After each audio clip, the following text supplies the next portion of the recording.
cuk indungna jang iya bapak mana sanu ngurus dikalikan mandian terus 3 jam kumaha cuk budak muka hiji geus mah aya mandian mah ari ajengan aruma taekeun kana kolbak jang rek bawa ka mana bawa ka setim bo pak nah, jadi orang lamun ngarasa butuh maka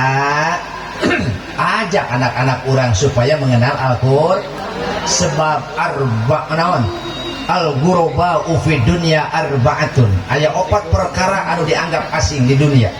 4 perkara bakal dianggap asing di dunia hiji Qur'anun fi jawfi zalimin Quran dina cangkem jalma zalim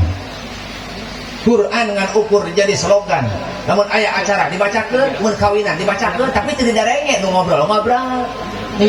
nyoh aja ya